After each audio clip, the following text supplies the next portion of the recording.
पुनः जड़ भारत बोले, हे वैश्या, तूने कहा है कि आत्मा में त्रिपुटी है नहीं, तो किस में है? जिसमें त्रिपुटी को मानकर आत्मा जुदा माने, सो कहो। ऐसा चैतन्य आत्मा से भिन्न त्रिपुटी का आधार है नहीं, है ना। आधार तो वही है, चैतन्य उस त्रिपुटी का आधार। इससे त्रिपुटी आत्मा रूपी है, परंतु आप ही अपने को देखता है, आप ही अपने को सुनता है, आप ही अपने को स्पर्श करता है। इसी प्रकार सब इंद्रियों में जान लेना, है ना। वो है तो ये सारा कुछ हो रहा है ना, है ना। उसकी सत्ता से हम बोल रहे हैं, सुन रहे हैं, खा रहे हैं। तात्पर्य यह है कि त्रिपुटी रूप भी वो आप ही है। तिसका दृष्टा, अधिष्ठान तथा आधार भी आप ही है। जैसे स्वप्न में स्वप्न दृष्टा ही दृष्टा, दर्शन, दृश्य रूप त्रिपुटी भी आप ही होता है ना। अब देखो, स्वप्न का बखान हम कैसे करते हैं? जागृत में करते हैं। अच्छा, स्वप्न नर नहीं कर सकता। जो स्वप्न के अंदर नर होता है वो इसका बखान नहीं करता। तो बखान कौन करता है? जो देख रहा है ना, जिसने देखा स्वप्न। अच्छा, उस काल में उसको नहीं पता कि मैं देख रहा हूँ, क्योंकि वो बता ही नहीं सकता। देखा तो सही। अब जैसे उसने देखा स्वप्न, उस स्वप्न के अंदर ये सारा त्रिपुटी रूप शरीर होता है। अच्छा, स्वप्न कभी ऐसे भी नहीं होगा कि वो स्वयं नहीं होगा और होंगे स्वप्न के अंदर, आप भी होगा, है ना। तो वो जो स्वयं है वो कैसा है? त्रिपुटी वाला, शरीर वाला, है ना। पर वो शरीर वाला गया कहाँ? जैसे स्वप्न खत्म हुआ, वो शरीर वाला कहाँ गया? है ही नहीं। पर हूँ कालविस्ता है ही, है ना। यही हार्ड मास का लोथड़ा वहाँ था, पर गया कहाँ? अब ऐसे ही वो बता रहे हैं, त्रिपुटी का दृष्टा, अधिष्ठान तथा आधार भी वो आप ही है, जैसे जो स्वप्न में देखा। और कोई जागृत के पदार्थ स्वप्न में है नहीं जिससे त्रिपुटी होवे, है ना। अब स्वप्न में तो वो सारी माया थी, हार्ड मास वाली, त्रिपुटी वाली। अब यही त्रिपुटी वाली जागृत में है ना। स्वप्न वाले को तो हमने बहुत जल्दी समझ लिया, पर ये जागृत वाले को हम नहीं समझ पाते ना। ताते, हे वैश्या, जब सर्वरूप आत्मा ही है तब देखना भी आत्मा ही है। वैश्य ने कहा, हे जड़ भरत, तेरी बुद्धि हंसने योग्य है, जो एक आत्मा में सर्व कल्पना करता है तथा भिन्न अभिन्न जानता है। कभी तैने अपने शरीर को अपने से भिन्न अभिन्न जाना है? जैसे घट पट आदिक भिन्न भिन्न प्रतीत होते हैं तथा बड़े छोटे, शुद्ध अशुद्ध, परे उरे, देश काल वस्तु भेद वाले प्रतीत होते हैं, होते भी पंचभूत रूप हैं। अब वैश्य क्या कह रही है? वैश्य कह रही है भी जो तू जहाँ जाएगा ना, तेरा शरीर तेरे साथ रहेगा, कभी तेरा अपना अभाव नहीं होगा, है ना। औरों का तो हम अभाव कह सकते हैं ना, पर अपना कभी अभाव नहीं होगा।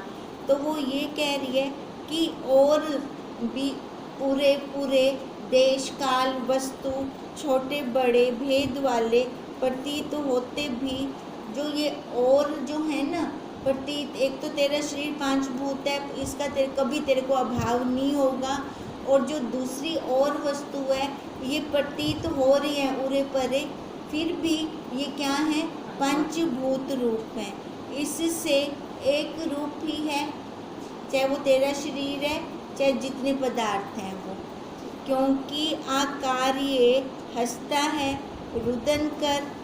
तब वामदेव ने और जड़ भरत दोनों रुदन करने लगे। पराशर ने कहा, हे वैश्या, तब मैंने कहा, हे मित्रों, रुदन क्यों करते हो? तुम्हारे स्वरूप में रोना हंसना समान ही है। हंसने को त्यागना, रोने को ग्रहण करना अयोग्य है। वैश्य ने कहा, हे संतो, स्वप्न नरों का रोना हंसना आदि व्यवहार स्वप्न दृष्टा को सम है। जो स्वप्न देख रहा है, स्वप्न के अंदर भले कोई रोए चाहे हंसे, जागृत अवस्था में आने पर तो सारा एक लेवल हो जाएगा। हे पराशर, जो राग द्वेष पूर्वक हंसना रोना है तो मूर्खता है। राग पूर्वक या द्वेष पूर्वक हम जागृत में भी व्यवहार करते हैं ना, तो वो भी मूर्ख है ना। स्वप्न के अंदर तो वैसे ही मूर्खता है। यदि समता को लिए हंसना रोना है तो ठीक है, समभाव लेकर अगर हम हंस भी रहे हैं रो भी रहे हैं, हमें क्या फर्क पड़ता है, तो ठीक है। पर राग द्वेष करके हंस रही हैं या रो रही हैं वो ठीक नहीं है। जैसे नाटक में नट स्वांग के अनुसार कभी रोता है कभी हंसता है, परंतु नट को नाटक में हंसना रोना विलास मात्र प्रसन्नता का कारण है। ऊपर से नाटक कर रहे हैं ना, अंदर से तो नहीं रोता वो। तथा नट और नाटक के दृष्टा रूप के विद्वान पुरुषों को भी नट का नाटक में हंसना रोना विलास मात्र है। स्वयं नट भी हंसना रोना आदि व्यवहार करते भी नट तत् निश्चय से चलायमान नहीं होता। उसका अपना क्या निश्चय है, हाँ मैं स्वांग कर रहा हूँ, है ना। चाहे वो हंस रहा है ना, हमें फील भी नहीं होता, हमें एकदम रियल लग रहा होता है ना, पर उसकी बुद्धि के अंदर तो दृढ़ता होती है। बालकों को नट का हंसना रोना हर्ष शोक का कारण है। हे पराशर, समदृष्टि के लिए विद्वान पुरुषों की जो राग द्वेष से रहित चेष्टा है सोई मुमुक्षुओं का उपदेश है, क्योंकि मुमुक्षु ऐसे विचारते हैं कि इन विद्वान पुरुषों ने ऐसा कोई समता रूप अमृतपान किया है। अब वो क्या कह रहे हैं, जो विद्वान लोग होते हैं ना वो सम रहते हैं, जो मुमुक्षु ऐसे जो मुमुक्षुओं को वो उपदेश देते हैं तो वो ऐसे विचरते हैं कि समता के साथ, और जो वो उपदेश देते हैं तो ऐसे लगता है कि उन्होंने कोई अमृत पान किया हुआ है। देखो, जो वो उपदेश करते हैं उनका उपदेश तब लगता है जब उनके व्यवहार में होता है ना। पहले तो उन्होंने खुद आचरण में लाए, वो आचरण के लाने के बाद तभी तो हमारे गुरुदेव का हमें असर होता है ना, तभी हमें लगता है ना। फिर जिससे सब न्यून अधिक लौकिक परलौकिक कायिक वाचिक मानसिक शुभ अशुभ सुख दुख हंसना रोना आदि अवस्था में हमेशा शांत रूप सम ही रहते हैं। इसलिए तो विद्वान लोग चलायमान नहीं होते, हमेशा समता वाली अवस्था में रहते हैं वो, क्योंकि उनको क्या लग रहा होता है, ये नाटक हो रहा है ना। तो नाटक के अंदर हंसना भी है रोना भी है ना। अच्छा भी करना है, बुरा भी करना है, पर मैं तो नहीं कर रहा। वो जो नाटक का डायरेक्टर होता है वो करवा रहा होता है। अब ऐसी जो हमारा डायरेक्टर है वो करवा रहा है, मैं नहीं कर रहा, वो करवा रहा है, तो उसका असर फिर मेरे को नहीं होता। जो नाटक के समय पात्र दिया जाता है ना, अभिनय वो अच्छे से कर दो, उसके बाद समता के अंदर आ जाए। फिर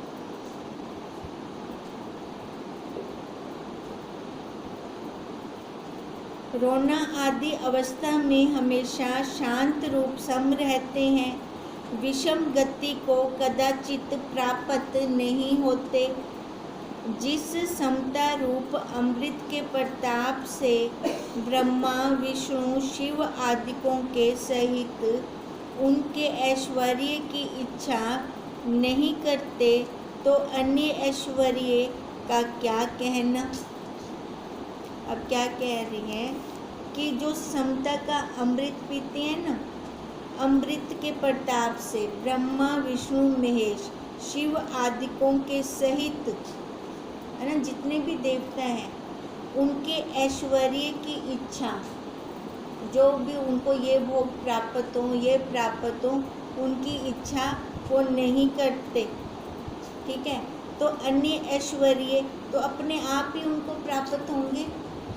उन्होंने किया क्या? समता को ग्रहण किया बस। हमारे गुरुदेव भी तो कहते हैं ना, खाली हम अपने आप में स्थिति बना लें, है ना, बाकी सारे ऐश्वर्य तो अपने आप ही आ जाएंगे। अगर ऐश्वर्य के पीछे भागते हैं तो नहीं प्राप्त होते हैं हमें, अगर उनसे मुख मोड़ते हैं तो अपने आप आते हैं।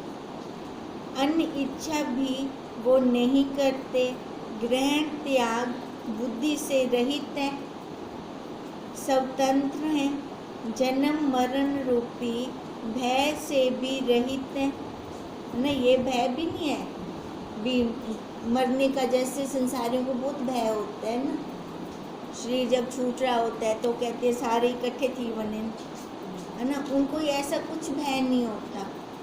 सदा जगत के भोग पदार्थों से रहित हैं, तो भी प्रसन्न रहते हैं। शरद ऋतु की पूर्णमासी के चंद्रमावत इससे सर्व से विलक्षण कोई अद्भुत पदार्थ इन विद्वानों को मिला है ना। इतने प्रसन्न रहते हैं, फिर क्या लगता है कुछ अद्भुत मिला है इनको, तभी उनकी इतनी सौम्यता है, इतनी प्रसन्नता है उनके मुख पे। इससे हम लोगों को भी इस अमृत के पान करने वास्ते इन विद्वानों के साकाश से यत्न करने योग्य है। तो हम अब यत्न किसका करें? संतों का संग करें, है ना। यत्न से हम उनका संग करें। क्यों? क्योंकि उन्होंने उस अमृत को प्राप्त किया, और संग का रंग बहुत जल्दी चढ़ता है। नहीं तो हमारा जीवन व्यर्थ है। इस प्रकार सम्यक संतोष, विचार, निष्कामता आदि आचरण विद्वानों को देखकर मुमुक्षु जनों को भी परम पद पाने की इच्छा होती है। वो इतने प्रसन्न रहते हैं, तो कैसे रहते हैं? उनके पास कोई ऐश्वर्य का साधन भी नहीं है, फिर भी वो इतने प्रसन्न है। तो मुमुक्षु जो होगा, जो जिज्ञासु होगा, वो पहले सोच विचार करेगा। वो ये सोचेगा भी उनको कौन सी ऐसी वस्तु प्राप्त हो गई है जिससे वो इतने प्रसन्न, शांत, संतोष, इतना संतोष है उनके अंदर। तो मुमुक्षु तो पहले ही वही चाहता है। इससे हंसना रोना अनात्म धर्म ब्रह्म रूप विद्वान पुरुषों को सम ही है, चाहे वो हंस रहा है चाहे रो रहा है। अब जड़ भारत जी रोने लगे थे ना, तो उनको ये कह रही हैं भी हंसना रोना तो अपने स्वरूप में है नहीं, है ना। अगर तू नाटक कर रहा है रोने का, फिर ठीक है। अगर तू मन से रो रहा है, फिर ठीक नहीं है। है ना, क्योंकि नाटक तो करना है ना, व्यवहार तो करना है, उसमें हंसे चाहे रोए, जैसे नट करता है वैसे, अगर वैसे है फिर ठीक है, नहीं तो अगर तू मन से राग से या द्वेष से रो रहा है वो ठीक नहीं है। जैसे आकाश जीवों के हंसने रोने में समी है, हर्ष शोक रूपी न्यून अधिक नहीं होता। हे मैत्रेय, जड़ भारत आदिक लज्जायमान होकर तुश्रीम हो गए, क्योंकि वैश्या अवार्ड मानस गोचर पद को कहती थी। इस पद में वाणी का प्रवेश नहीं, इससे तुश्रीम होना ही भला है। अगर सामने और कुछ बोलेंगे ना तो पकड़े जाएंगे, क्योंकि वो जिस पद पे बैठ के वो बोल रही थी वैश्या, है ना, उस पद पे बोलना तो है ही नहीं। पुनः मैंने कहा, हे वैश्या, संसार कैसे इस जीव का छूटे? वैश्या ने कहा, मैं शास्त्र वेद पढ़ी नहीं, है ना। अब वो प्रश्न किया ना भी ये संसार जीव का कैसे छूटे। वैश्या कह रही है मैंने शास्त्र नहीं पढ़े, वेद नहीं पढ़े, परंतु तुम संतों में सुना है, संतों का संग जरूर किया है। जब परिचिन अहंकार आपा छूटा तब नाम रूप संसार कहाँ, है ना। जब ये नाम रूप ये आकार छूट गया, परिचिनता भाव छूट गया, तो तब संसार कहाँ बचा? संसार तो शरीर के अंदर है। जैसे सुषुप्ति मूर्छा में अहंकार नहीं, सुषुप्ति में तो कुछ पता अता पता ही नहीं है ना, उसमें अहंकार कहाँ होता है शरीर का। तो जगत भी नहीं, अहंकार नहीं है तो ये जगत संसार भी नहीं है। उन्हें मैंने कहा, हे वैश्या, अहम रूप चित्त कैसे हो, है ना, जो फुन्ना उठता है चित्त के अंदर वो कैसे हो। वैश्या ने कहा, हे पराशर, तू कौन है?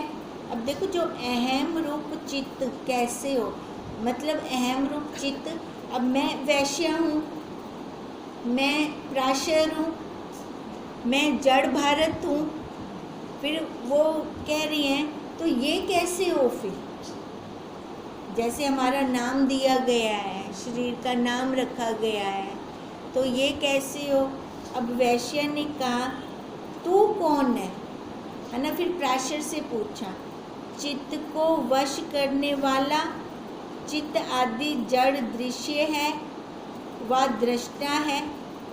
जो तू चित्त आदि दृश्य का दृष्टा है, तो तुझको चित्त के वश करने का क्या प्रयोजन? अब वैश्या ने क्या पूछा पराशर से, तू कौन है? अब तू कौन है का क्या मतलब है? देखो, चित्त को वश करने वाला है, या चित्त आदि का जड़ का तू दृश्य देख रहा है, ठीक है, या दृश्य है, या तू दृष्टा है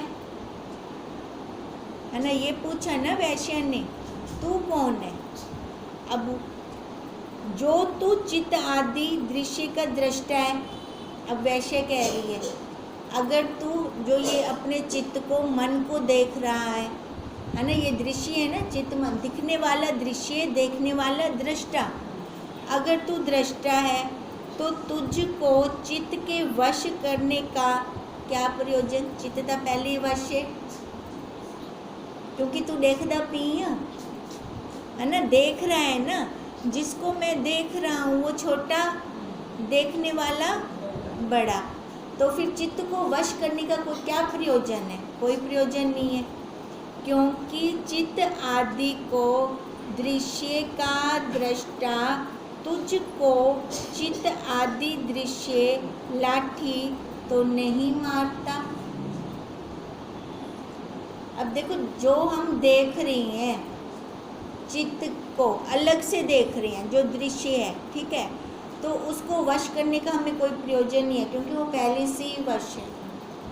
फिर वो कह रही हैं, अगर तू पहले से ही उसको देख रहा है, अलग करके देख रहा है, तो तू कह रहा है कि वो वश कैसे हो, है ना। अब तेरे को कोई वो चित्त लाठी थोड़ी मार रहा है, वो पहले से ही तो अलग है,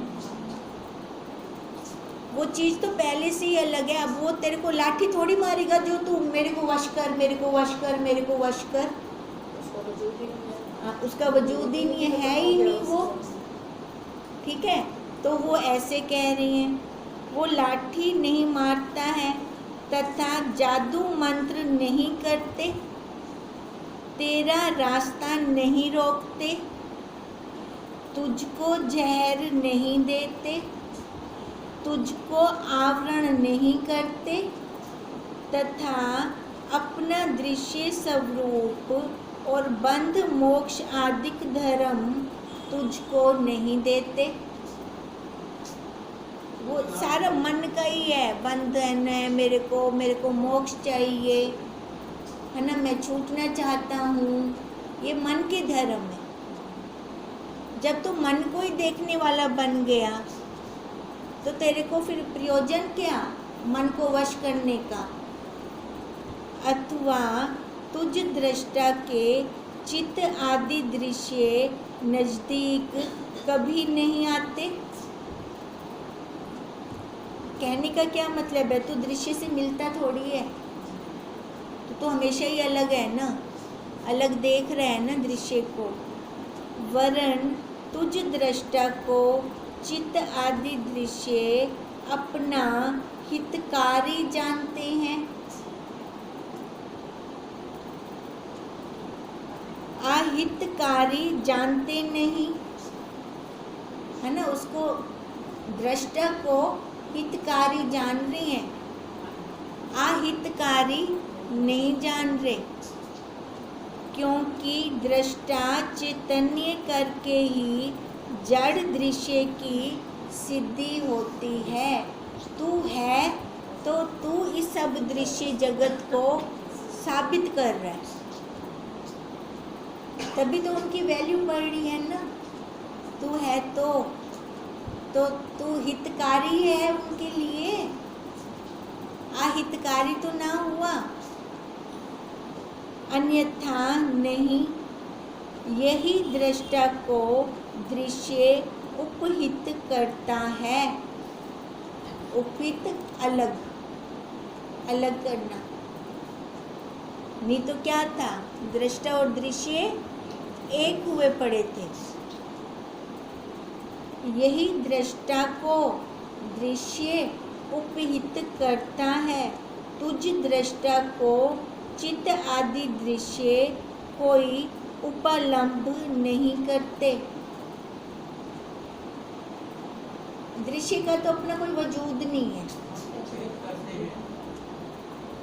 देखो दृष्टा है तो दृश्य की वैल्यू पड़ रही है ना। अब ये पेंसिल थोड़ी बोलेगी ना, कुछ नहीं बोलेगी ये पेंसिल।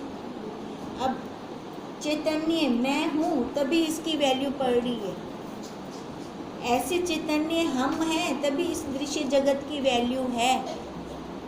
ठीक है, तभी इस शरीर की वैल्यू है, नहीं तो आँख नहीं बोलती, मन नहीं बोलता, है ना, हाथ नहीं बोलते, पैर नहीं बोलते, पेट नहीं बोलता। वो साक्षी आत्मा चैतन्य है तभी ये सारा फायदेमंद है, वो हितकारी हो गया फिर। ठीक है, अब ये इंद्रियां भी हितकारी हैं उसके लिए। अब वो है तो इन साधनों से सारा कुछ हो रहा है, वो खुद तो कुछ करता नहीं।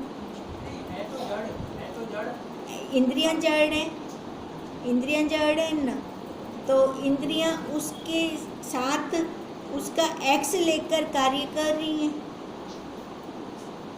अपने आप ना वो कुछ कर पाएगा ना वो कुछ कर पाएगा।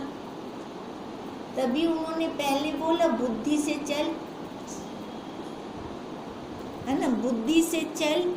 अगर हम बुद्धि से चलते हैं तो हम जड़ को छोड़कर, दृश्य को छोड़कर मैं दृष्टा क्यों ना बनूं। दृष्टा बड़ा, कौन कहेगा मैं छोटा बनूं? कौन कहेगा मैं नौकर बनूं? सारे तो सेठ बनना चाहेंगे, तो सेठ हम कब बन सकते हैं? है ना, बुद्धि से जब चलेंगे और अपने आप को वो साक्षी चैतन्य वही मानेंगे, दृष्टा मानेंगे, तब हम वही सेठ हैं। फिर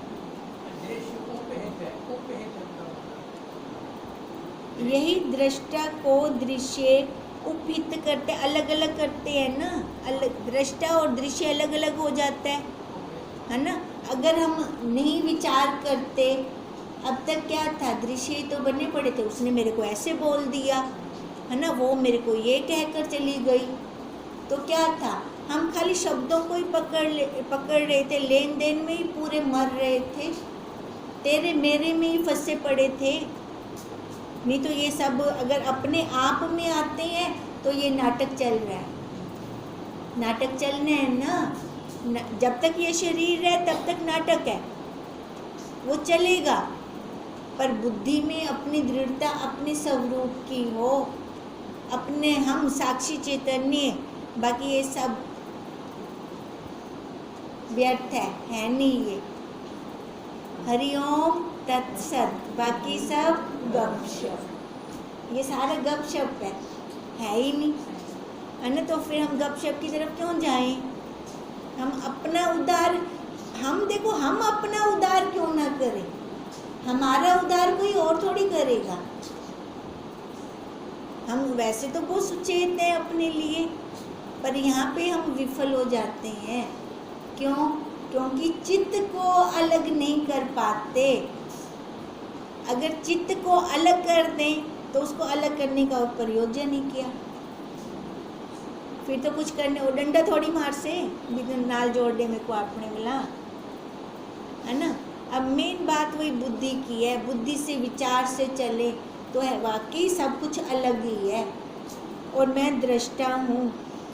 तुझ दृष्टा को चित्त आदि दृश्य कोई उपालंब नहीं देते, मतलब उल्हाना नहीं देते भी तूने हम मेरे को अलग कर रखा है, कि तुम हमको ठीक नहीं प्रकाश करते। जैसे सूर्य दीपक आदि प्रकाशों को घट पट आदि प्रकाशीय उपालंब नहीं देते। जब सूरज निकलता है तो सबको प्रकाशित करता है ना, कोई उल्हाना देने नहीं जाता। अब ऐसे ही कह रहे हैं, जब तेरा वो साक्षी रूपी सूर्य निकल कर आएगा तो कोई इंद्रियां तेरे को उल्हाना नहीं देंगी, है ना। इंद्रियों के विषय तेरे को उल्हाना नहीं देंगे। तात्पर्य यह है कि सर्व प्रकार आकाश के समान अपना बिगाड़ नहीं होता। जैसे आकाश का कुछ बिगाड़ नहीं है, भले नीचे जो कुछ मर्जी होता रहे, आंधी आए, तूफान आए, सुनामी आए, आकाश वैसे का वैसे। अब ये नीचे जो मर्जी बिगाड़ होता रहे, अब नीचे क्या बिगाड़ होगा? शरीर में कुछ होता है, स्वरूप में कुछ। हाँ, अब परिस्थितियाँ जड़ी मर्जी आवन है ना, अपने स्वरूप से नहीं हिलना चाहिए, उसका बिगाड़ नहीं है कभी भी। और किसी प्रकार भी चित्त आदि दृश्य पदार्थ तुझको पीड़ा नहीं देते। देखो, वो नहीं पीड़ा देते, हम ही साथ में मिल जाते हैं, हम ही अपने आप को दुखी करते हैं, पर हम आरोप क्या लगाते हैं? सामने वाले पर लगाते हैं, है ना। अब सामने वाला डंडा थोड़ी मार दे पे, उसने जो कहना था कहकर चला गया, अब मेरी मर्जी में वो शब्द लूँ चाहे ना लूँ, मैं स्वतंत्र हूँ ना। पर हम क्या बन जाते हैं?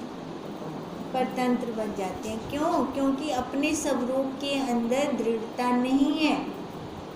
पहले ये दृढ़ता लानी बहुत जरूरी है। ओम तम नमामि